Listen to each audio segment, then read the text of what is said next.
Hey everybody, welcome back to Absolutely PlayStation's Team Gamers. I'm Dylan, that's Shank, and today we're going to talk about the reveal trailer for God of War Ragnarok, the very anticipated sequel to 2018's God of War by Sony Santa Monica. So, a lot happens in this trailer. We're not going to go through it beat by beat, just kind of talk about it in broad strokes. But there's quite a few new characters introduced, and the idea of the trailer, I guess, is that they're looking for Tyr, who is the god of war in Norse mythology, who is talked about a lot in the first game and assumed to be dead, but he's clearly not because we see him in the trailer. And also Thor is like hunting them down because he's real angry because things that happened in the first game. If you haven't played the first game, go play the first game.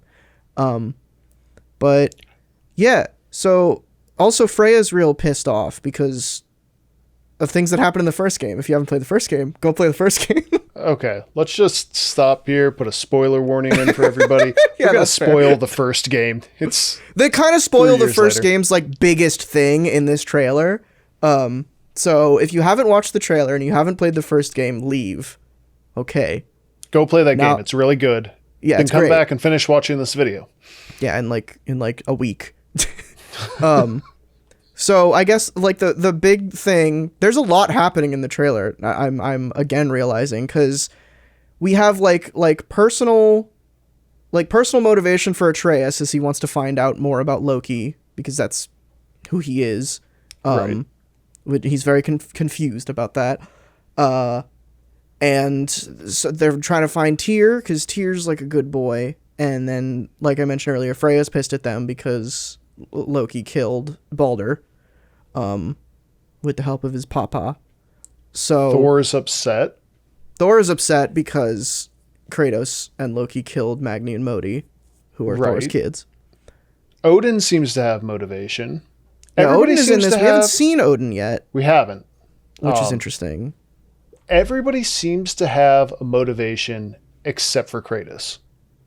Yeah, he's just kind of here. I mean, I think his motivation now is that he just wants to be a good dad. Like, his arc's kind of done. And I'm sure we'll get more of that. Like, I mean, it's kind of unclear, like, what his whole deal is. But Well, I let's think he focus just- on the characters one-on-one then. Yeah. Do you think Thor is going to be a recurring boss battle throughout the entire game? Or do you think he's going to be an opening boss battle? I think Thor is going to take the role that Baldur did in the first one. I think the game's going to open with us beating the living hell out of Thor, or being beaten by Thor like it did in the first game when we got beat up by Baldur. And then he'll like show up throughout the game. Because I get the feeling that this trailer is showing a lot less than we think it is. I do too. I feel like the Tyr stuff, like finding Tyr is like earlier than the midpoint, like maybe a third of the way through the game. Interesting.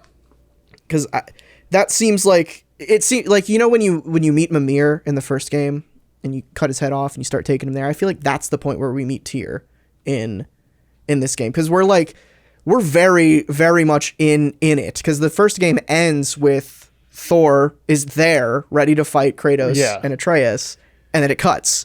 So that's got to open with that fight. That's interesting because I have speculation about where the story is at, and I agree with you that the trailer is not showing as much as you think it's showing.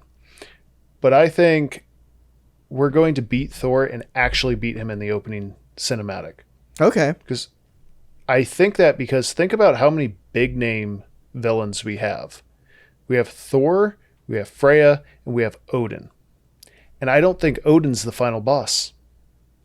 I think Tyr's going to help us beat Odin, and then Tyr's going to end up being the final boss. I feel like it's going to be one of those allies of convenience things, because what would make more sense for a final boss of a game called God of War to fight the God of War of that particular mythology?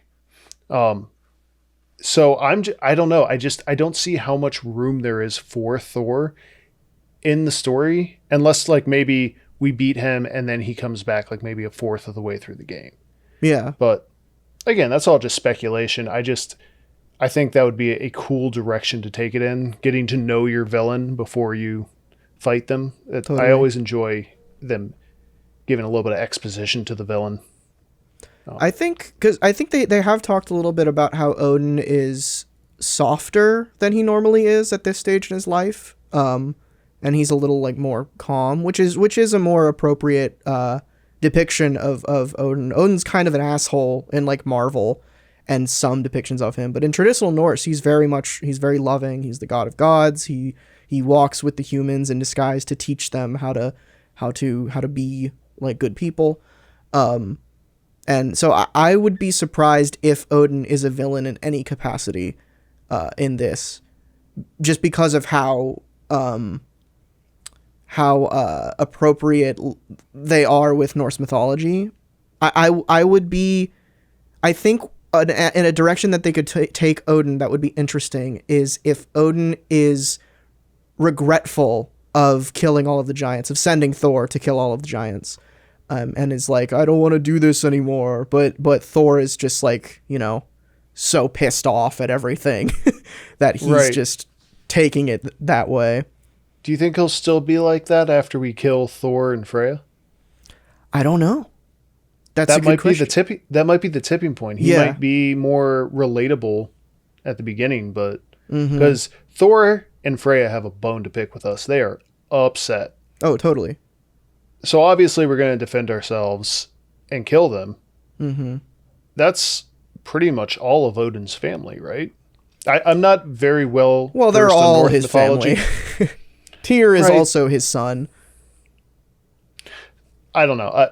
My Norse mythology goes about as far as the MCU stops, and I know that's not correct. Yeah. So we can talk about these characters in more depth then, if we want, because there's some other characters like Angerboda and Durlin.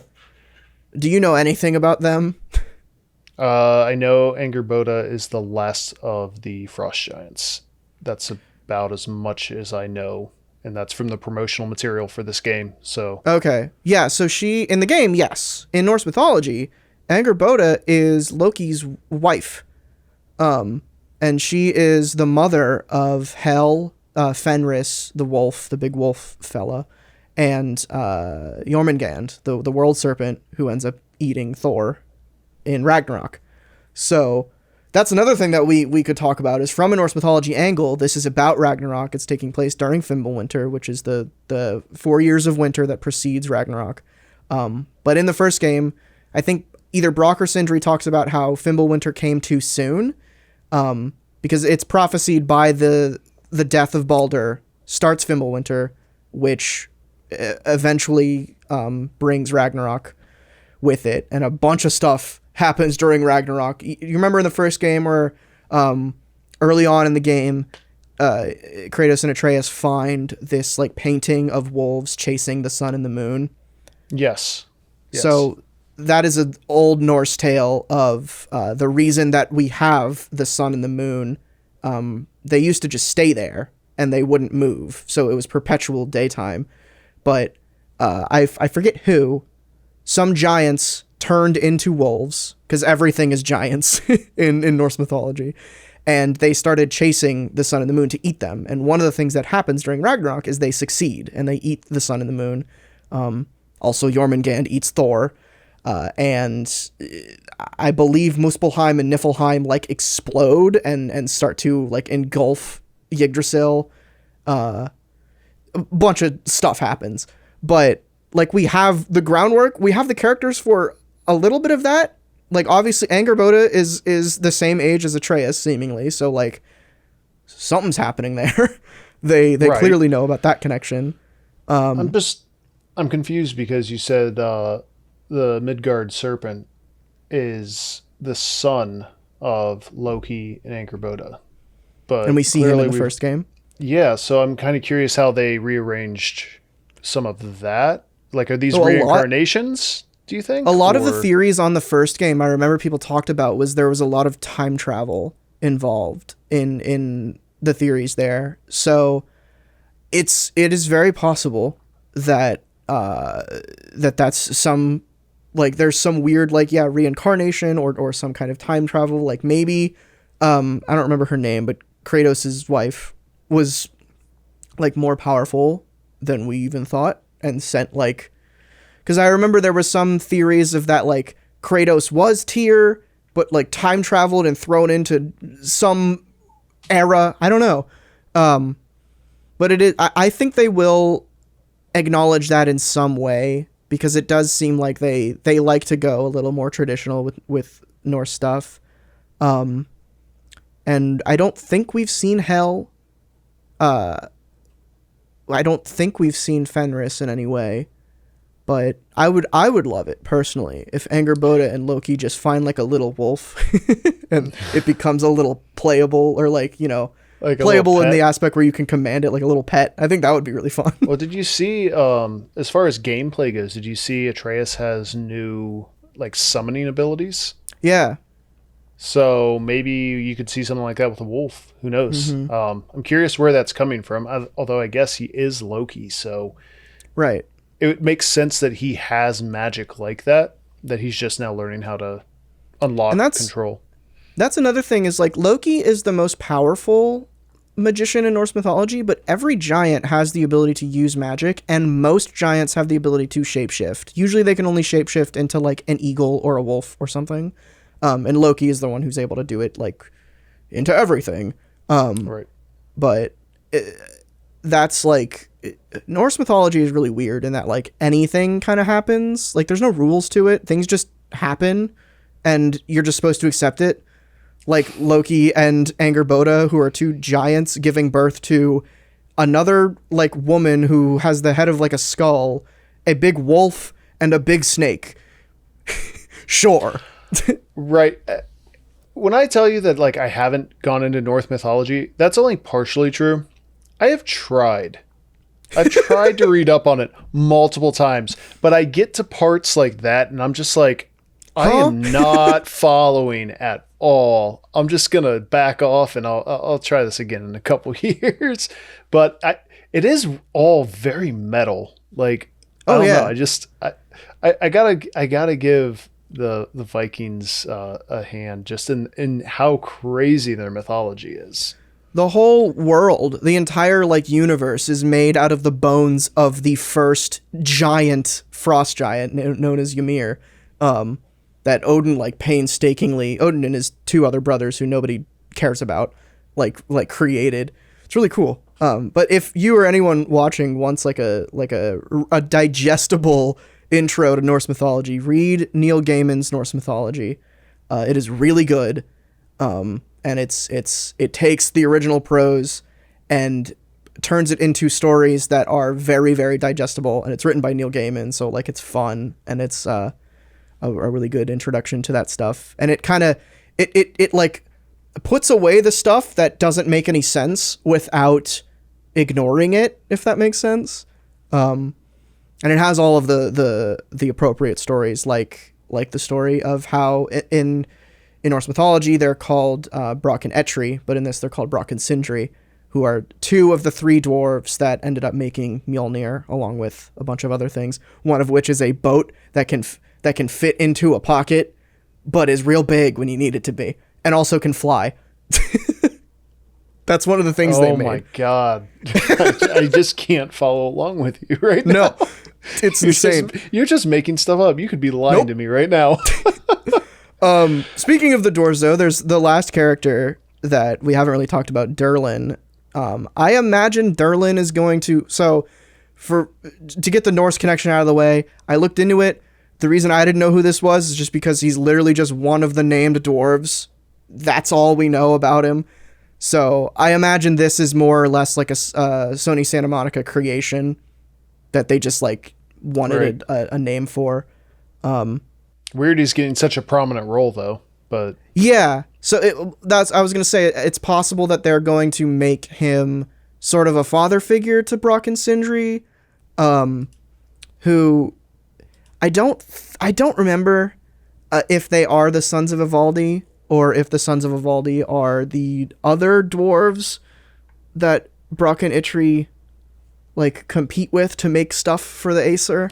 I don't remember. Hey, editor Dylan here, just to hop in for some clarification on this. Brock and Etri are separate dwarves that were challenged by Loki to match the craftsmanship of the Sons of Ivaldi, so they were the ones that they challenged. They're not the Sons of Ivaldi, so I still don't know what Derlin's doing there. There's so many dwarves, and sometimes they're not even called dwarves. I'm reading a Norse mythology book right now where they're called gnomes. Sometimes the dwarves and the dark elves are the same. It depends on how you translate it. Jeez. It's very confusing. But yeah, I mean, there's a lot of stuff that you can dig into with this trailer, and the connections to Norse mythology. But let's move away from the mythology and the character parts. Gameplay wise, I guess they're going to be doing the same thing that they did last time, where it's all going to be one continuous cut from start to finish, which I think stylistically really is going to work. I wonder if they're going to carry that forward after the Norse mythology story is over, or if that's going to be something they solely keep just for the Norse section of the game. Yeah, because this is supposed to be... Ragnarok is supposed to be the conclusion of... Because they keep saying it's the conclusion of the Norse story for God of War, which, A, implies that they're doing something else after this. I don't know what they're going to do after this. I think everybody's hoping Japanese, but... I think Mormons, probably. He'll come over to America and start talking... He'll go and kill Jesus Christ with his... The battle Maybe everybody wants to see, Kratos versus Jesus. I was just talking about that with somebody this morning, and they were like, oh, well, there wouldn't really be a whole lot of people for him to fight. I was like, not really. If you take a look at all the archangels and all the different saints, there would be content there for them to mine. I don't know that they would do that. I don't think it would be received very well. I have been waiting for Christianity to be mythologized, and it still hasn't, and I'm upset about that, because there was a time where Norse mythology, and some people still very much believe in it, but the status quo for it now is that it's mythology, it's fiction. Right. And we're not going to dive too deep into religion here, but just from a fiction aspect, people are still scared to make Jesus and the apostles and the angels and everything. Satan has been played with a lot, just because you can't really piss someone off by adapting Satan, because you're supposed to not like him. It's tougher for people to do that because people see it as disrespectful still, but there is a lot of content there, and I agree with you 100%. I would love to see it. That would be great. That being said, I think we're probably either going to go into the Hindu religions or possibly the Japanese next. I'm trying to think where else they could go. Have they touched on any of the Egyptian gods yet?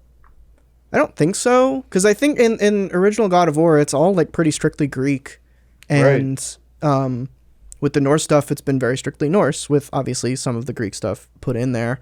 But I don't know. It is interesting that that's kind of where everyone's assuming Kratos is just going to mythology hop now, which I think is so cool. I mean, it will keep the game, it will keep the entire series fresh. Yeah, because totally. I mean, who really wanted to play another God of War until you found out that eventually you're going to be fighting Thor? Right. I think it's interesting that they're not going to make this a trilogy. I figured they would stretch it out, and I'm kind of happy that they're like, no, we only have enough story for 2 games, so we're going to tell this story in 2 games, and then we're going to move on. Because it's clearly you call your second game Ragnarok, and you end your first game with Fimbulwinter. Obviously, this universe has a death date, an expiration date. Right. So we can't be here forever because the world is going to end. The sun and the moon are going to be eaten by giant wolves. It's happening. It's all coming down. But also, I just realized that them putting that at the beginning of the game and then the game ending with Fimbulwinter is really poetic and cool. I like that. But anyway, these games are really great. and I clearly really like Norse mythology, so I'm gonna be sad to see it go once it's gone. But like we got a while. We have an entire game to get through.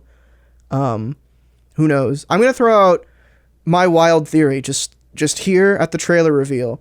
I think at the end of God of War Ragnarok, it's gonna end with a fight between Kratos, Atreus, and Angerboda fighting Thor, and then Jormungand is going to come along and eat all of them.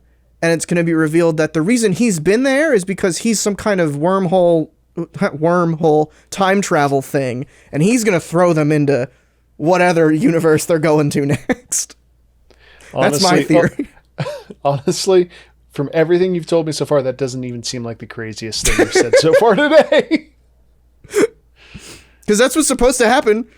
Jormungand's supposed to eat Thor, but in this time, he eats like 3 other dudes as well. Well, I think that's a good hopping off point, because I don't think we really have a whole lot more to talk about with the story, and we haven't really seen a whole lot of gameplay.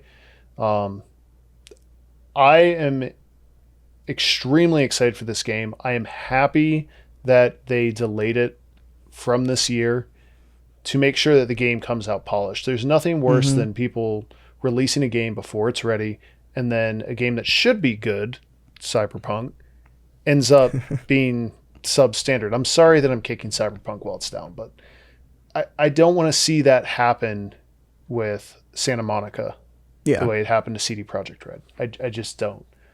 They are clearly a developer that has integrity and have like financially carved out a divot clearly with Sony, where they're like, we'll allow them to do whatever they want because people love these games and they sell. So I think it's safe to say that we're both very excited about this game. And stay tuned, because it comes out at some point in 2022. We still haven't gotten a solid release date. I mean, this was the first reveal trailer really, aside from like the logo reveal, so that's not super surprising. But yeah, it'll come out soon, and we'll keep you updated as things go along. Let us know your theories on the game and stuff in the comments. Other than that, this has been Absolutely PlayStation Steam Gamers. I'm Dylan, that's Shank. Catch y'all next time.